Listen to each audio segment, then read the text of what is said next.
आज के इस वीडियो में हम सीखने वाले हैं स्मार्ट मनी कॉन्सेप्ट, यानी ऐसी ट्रेडिंग स्ट्रैटेजी जिसे बड़े प्लेयर्स और इंस्टीट्यूशनल ट्रेडर्स इस्तेमाल करते हैं। ये वो लोग होते हैं जिनके पास करोड़ों का कैपिटल होता है और ये मार्केट में एक साथ बड़ा पैसा डालकर प्राइस को किसी भी डायरेक्शन में मूव कर सकते हैं। अब सवाल यह है कि क्या हमें इनके खिलाफ ट्रेड करना चाहिए या इनके साथ। अगर आप सच में प्रॉफिटेबल बनना चाहते हैं तो आपको इनके साथ चलना सीखना होगा। स्मार्ट मनी कॉन्सेप्ट आपको यही सिखाता है कि मार्केट को उसी नजर से कैसे देखा जाए जैसे बड़े प्लेयर्स देखते हैं। अगर आप इन कॉन्सेप्ट्स को सही तरीके से समझ लेते हैं तो आप 90% रिटेल ट्रेडर्स से अलग माइंडसेट डेवलप कर सकते हैं जो बिना समझे मार्केट में एंट्री लेते हैं। आज के इस वीडियो में हम 3 सबसे इंपॉर्टेंट पिलर्स को समझेंगे। पहला, मार्केट स्ट्रक्चर, दूसरा सप्लाई एंड डिमांड इम्बैलेंस और तीसरा लिक्विडिटी ग्रैब। अगर आप ट्रेडिंग को सीरियसली लेना चाहते हैं तो इस वीडियो को अंत तक जरूर देखिए, क्योंकि ये कॉन्सेप्ट्स आपके मार्केट को देखने का तरीका पूरी तरह बदल देंगे। अब बात करते हैं पहले पॉइंट की, जो है market structure. Smart money concept का सबसे इंपॉर्टेंट फाउंडेशन मार्केट स्ट्रक्चर ही होता है। अगर आपने ध्यान दिया हो तो प्राइस कभी भी सीधी लाइन में मूव नहीं करता, बल्कि हमेशा वेव्स में चलता है। प्राइस ऊपर जाता है, फिर थोड़ा नीचे आता है, फिर वापस ऊपर जाता है और इसी तरह मूवमेंट बनाता है। यही मूवमेंट हमें मार्केट का स्ट्रक्चर समझने में मदद करता है। जब मार्केट अप ट्रेंड में होता है तो प्राइस लगातार हायर हाई और हायर लो बनाता है। इसका मतलब है कि बायर्स मार्केट को कंट्रोल कर रहे हैं। वहीं जब मार्केट डाउन ट्रेंड में होता है तो प्राइस लोअर हाई और लोअर लो बनाता है, जिसका मतलब है कि सेलर्स मार्केट में मजबूत हैं।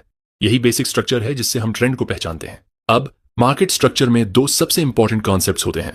पहला, ब्रेक ऑफ स्ट्रक्चर, जिसे BOS कहा जाता है, और दूसरा चेंज ऑफ कैरेक्टर, जिसे CHOCH कहा जाता है।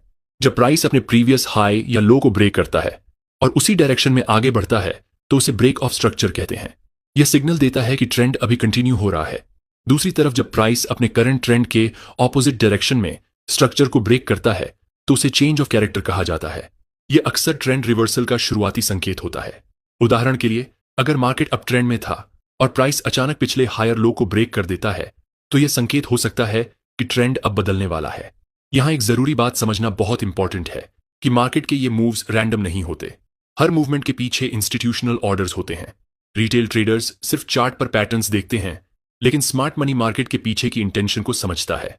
इसलिए अगर आपको लॉन्ग टर्म में प्रॉफिटेबल बनना है तो सिर्फ पैटर्न पर भरोसा करने के बजाय आपको मार्केट की रियल स्टोरी को समझना होगा, जो प्राइस एक्शन के पीछे छिपी होती है। अब बात करते हैं सप्लाई एंड डिमांड इम्बैलेंस की। ट्रेडिंग में डिमांड का मतलब होता है कि किसी एरिया में बायर्स ज्यादा एक्टिव हैं, जिसके कारण प्राइस उस लेवल से ऊपर की तरफ तेजी से मूव करता है। वहीं सप्लाई का मतलब होता है कि सेलर्स ज्यादा एक्टिव हैं, जिसके कारण प्राइस वहां से नीचे की तरफ तेजी से गिरता है। स्मार्ट मनी कॉन्सेप्ट का मेन पर्पस यही होता है कि सप्लाई और डिमांड के बीच जो इम्बैलेंस बनता है उसे आइडेंटिफाई किया जाए और उसी के आधार पर ट्रेड लिया जाए।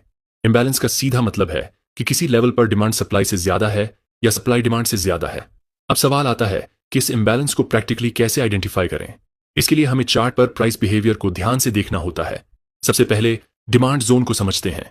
डिमांड जोन आइडेंटिफाई करने के लिए आपको चार्ट पर ऐसी स्ट्रॉन्ग बुलिश कैंडल ढूंढनी होती है जो अपने पहले वाली कैंडल से काफी बड़ी हो। यह कैंडल इस बात का संकेत देती है कि अचानक बायर्स की ताकत मार्केट में बढ़ गई है। अब इस जोन को मार्क करने के लिए आपको स्ट्रॉन्ग कैंडल से पहले वाली कैंडल का हाई और लो मार्क करना होता है। इन दोनों पॉइंट्स को मिलाकर जो एरिया बनता है वही डिमांड जोन कहलाता है। अब यह डिमांड जोन क्यों इंपॉर्टेंट है, इसे समझना जरूरी है। जब मार्केट में लगातार छोटी छोटी कैंडल्स बन रही होती हैं तो इसका मतलब होता है कि बायर्स और सेलर्स के बीच बैलेंस बना हुआ है।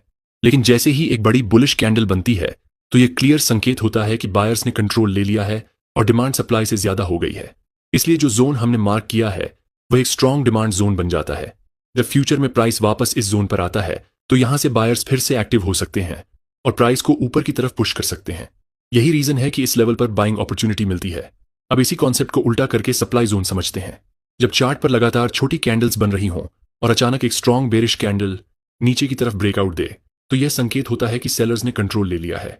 ऐसे केस में उस बेरिश कैंडल से पहले वाली कैंडल का हाई और लो मार्क करके एक जोन बनाया जाता है जिसे सप्लाई जोन कहते हैं।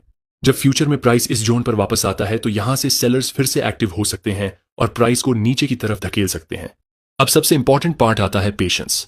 ज्यादातर ट्रेडर्स यहां गलती करते हैं और ब्रेकआउट होते ही एंट्री ले लेते हैं। लेकिन स्मार्ट अप्रोच यह है कि हम तुरंत एंट्री नहीं लेते, बल्कि वेट करते हैं कि प्राइस दोबारा उसी सप्लाई जोन में वापस आए। जब प्राइस रिट्रेस होकर इस जोन में आता है तब हमें एंट्री का मौका मिलता है। अब स्ट्रैटेजी सिंपल है। जैसे ही प्राइस सप्लाई जोन में वापस आए, आप सेल एंट्री ले सकते हैं और उस जोन के ऊपर स्टॉप लॉस लगा सकते हैं। इस तरह आपका रिस्क क्लियरली डिफाइंड रहता है और ट्रेड स्ट्रक्चर्ड होता है।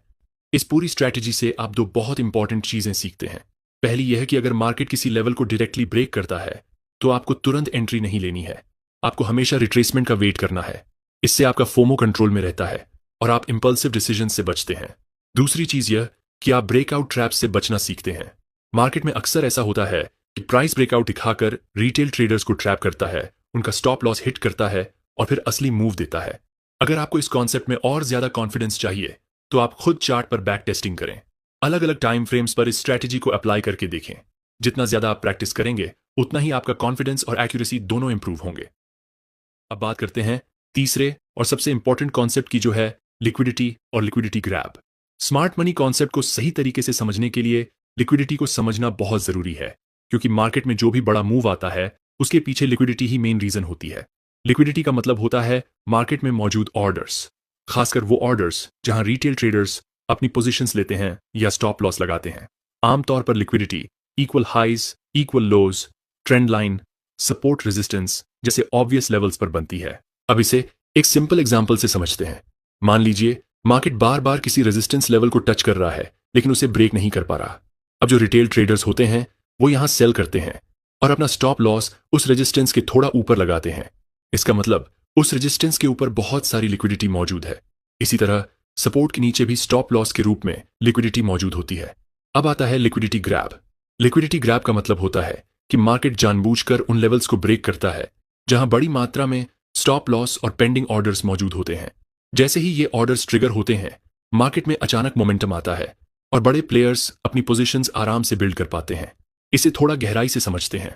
बड़े प्लेयर्स जैसे इंस्टीट्यूशनल ट्रेडर्स, बैंक्स और फंड मैनेजर्स के पास हजारों करोड़ का कैपिटल होता है। ये लोग एक ही बार में अपना पूरा ऑर्डर एग्जीक्यूट नहीं कर सकते, क्योंकि मार्केट में हर समय उतनी लिक्विडिटी अवेलेबल नहीं होती। किसी भी ट्रेड के लिए बायर और सेलर दोनों का होना जरूरी है। अगर उन्हें बड़े लेवल पर सेलिंग करनी है तो सामने उतने ही बड़े बायर्स भी होने चाहिए। अब मान लीजिए मार्केट एक रेजिस्टेंस जोन के पास है और स्मार्ट मनी को यहां 500 करोड़ की सेलिंग करनी है, लेकिन इस लेवल पर सिर्फ 300 करोड़ के ही बायर्स मौजूद हैं। ऐसी सिचुएशन में उनका पूरा ऑर्डर फिल नहीं हो पाएगा।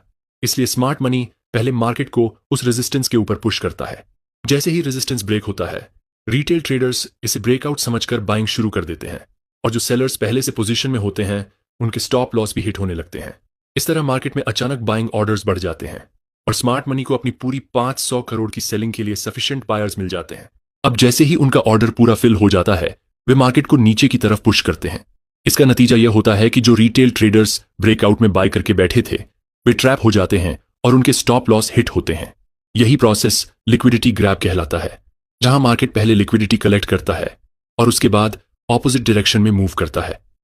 सबसे बड़ी गलती जो ट्रेडर्स करते हैं वह यह है कि वे ब्रेकआउट होते ही तुरंत एंट्री ले लेते हैं, लेकिन स्मार्ट अप्रोच यह है कि आप पेशेंस रखें और वेट करें। जब मार्केट पहले उस लेवल को ब्रेक करके लिक्विडिटी ग्रैब करे, तब एंट्री लेना ज्यादा सेफ और हाई प्रोबेबिलिटी होता है। इससे आप फॉल्स ब्रेकआउट से बचते हैं और ट्रैप होने की संभावना काफी कम हो जाती है। इस स्ट्रैटेजी का सबसे बड़ा फायदा यह है कि आप मार्केट के ट्रैप को समझने लगते हैं। जहां ज्यादातर ट्रेडर्स ब्रेकआउट देखकर एंट्री लेते हैं, वहीं स्मार्ट ट्रेडर्स वेट करते हैं और लिक्विडिटी ग्रैब के बाद एंट्री लेते हैं। अगर आप इस कॉन्सेप्ट को चार्ट्स पर बार बार ऑब्जर्व और प्रैक्टिस करते हैं तो आपको साफ दिखेगा कि मार्केट पहले लिक्विडिटी लेता है और फिर असली मूव करता है। यही अंडरस्टैंडिंग आपको एक डिसिप्लिन्ड और कंसिस्टेंटली प्रॉफिटेबल ट्रेडर बनने में मदद करती है।